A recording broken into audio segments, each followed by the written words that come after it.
Glorious gurus of glow and champions of color, it's Prof G, and if you've worked with LED matrix displays, you know that they do a terrible job of mimicking colors of images as displayed on your computer.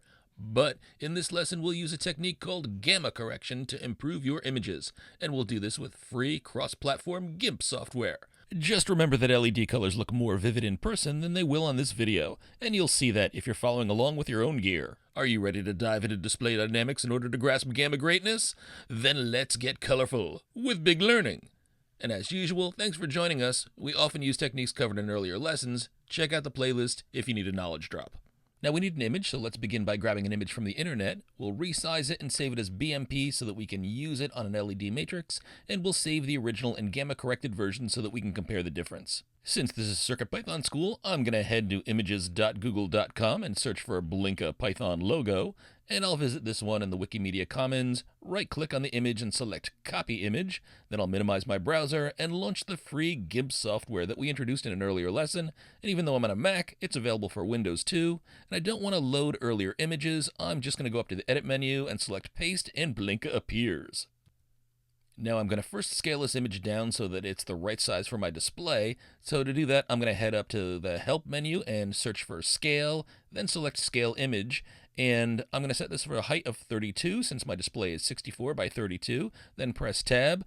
My image width scales to 30. Then I'll click Save.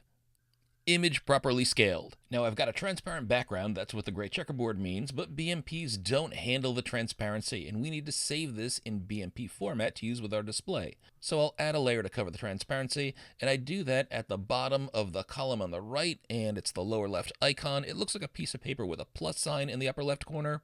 This brings up the new layer box. I'm going to click Fill With and select Foreground Color. My foreground color over here is black. I can tell that by the top rectangle of these two rectangles on the left. And that's going to be the background color of my display, so I want that. Then I'll click OK, and the background is ahead of my image layer, so it's covering the image layer, but to fix that, I'll just click and drag down the background layer so the image layer is on top, and now we get the result that we want.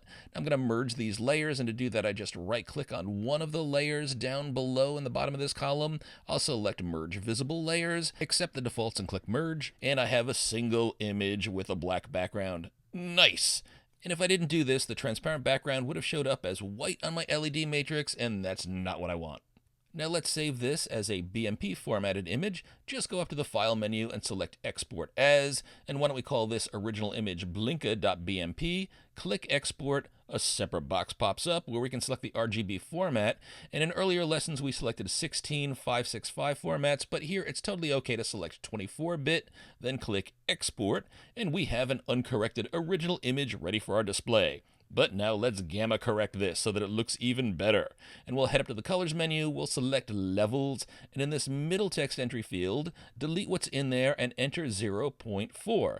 This will gamma correct the image for better, more vivid colors, then click OK, and the image looks terrible on your computer screen, but it's going to look much better on your LED matrix display. As we'll see in just a minute, the original image would have looked very white and bleached out without gamma correction. So let's also export this with File menu, Export As. Let's change the name here to blinka-gamma.bmp.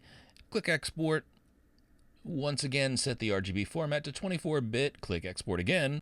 And since we're done exporting files, I don't need to save a GIMP file, so I'm just going to click on Discard Changes, and we see the two exported files on my desktop.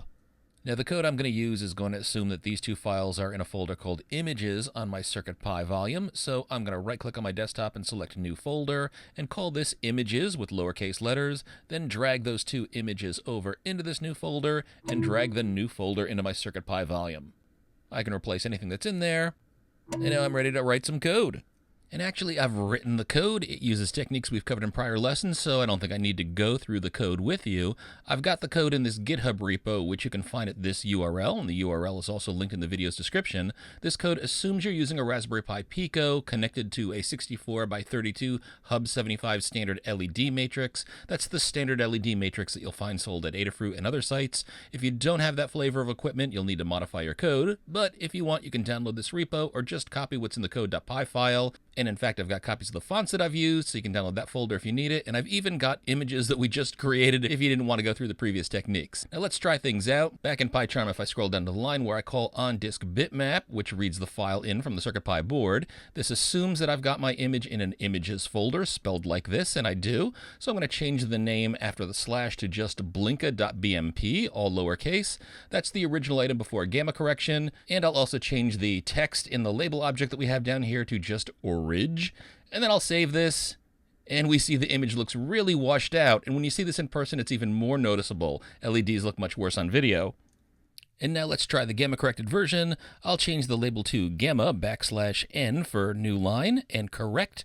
And I'll change the file name in the on-disk bitmap line to just /image/blinka-gamma.bmp. Save this. And you can see the improvement here, but it's really quite striking in person. The camera definitely doesn't do a good job of capturing what the eye sees with these LEDs, but that's it, folks.